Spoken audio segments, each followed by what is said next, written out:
Bonjour à tous. Alors dans cette vidéo, en fait, ce qu'on va voir, c'est comment sélectionner les checkbox, parce que donc ça s'appelle des checkbox.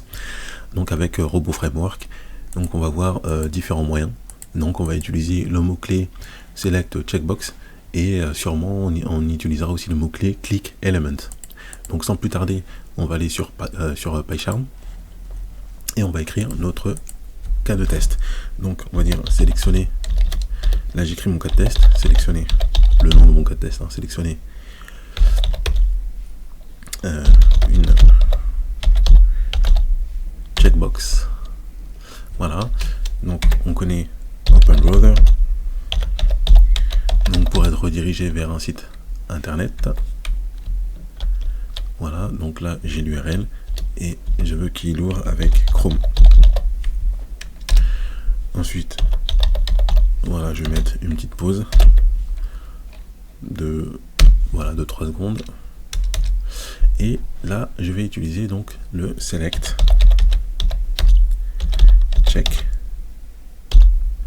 checkbox. Et donc là, je dois choisir donc le champ que je souhaite sélectionner.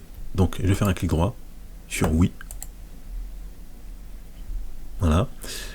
Et hop, attendez, je vais descendre comme ça, on voit bien où est-ce qu'on se situe. Donc, vous voyez que là, lorsque je suis ici, je suis bien sur le oui. Donc, je vais choisir l'input, celui-ci, l'ID. Je les sélectionne. Tabulation. Hop. On enlève les guillemets. Et donc là, normalement, il devrait en fait la sélectionner. Ensuite, je vais faire une petite pause. De 1. Et on va dire, on va sélectionner donc un autre champ. On va dire que je sélectionne, je ne sais pas.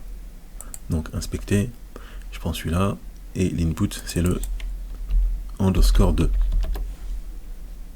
Bon, je peux faire ça directement, voilà.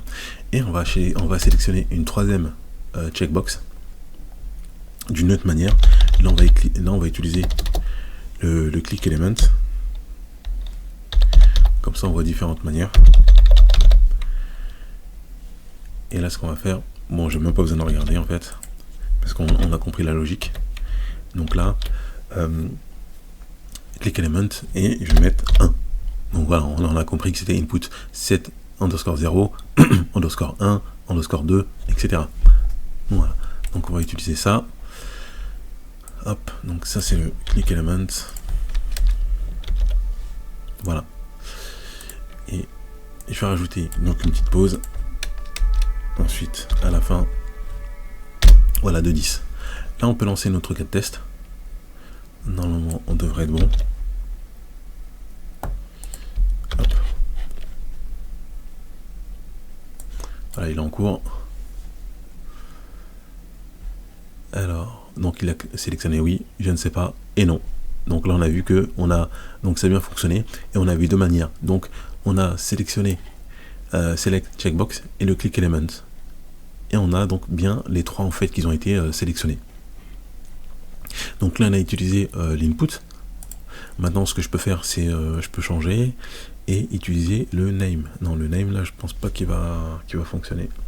Mais on pourrait très bien utiliser par exemple l'xpath. Donc le 2, je vais faire copier xpath.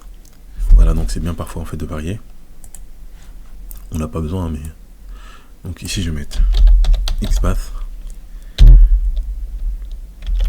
Voilà. On va faire ça et on va voir que donc ça sera pareil.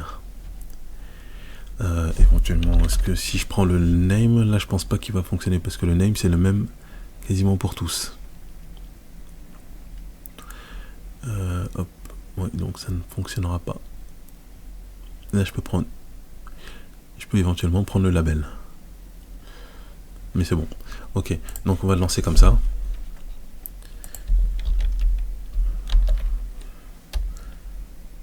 Hop, là je recopie. On va le lancer. Donc avec l'xpath. Hop. Oui. Je ne sais pas. Ah d'accord, donc là, il n'est pas content. Not found. XPath. C'est normal, je l'ai mal écrit. Donc c'est normal que ça n'a pas fonctionné. Ok. Là je relance. Oui. Normalement il va cliquer oui, je ne sais pas. Et le nom. Voilà. Donc là ça a bien fonctionné avec les différentes méthodes, c'est les checkbox, avec le click element, avec en sélectionnant l'ID et le XPath. Et je vous remercie d'avoir suivi cette vidéo. N'oubliez pas de vous abonner à la chaîne.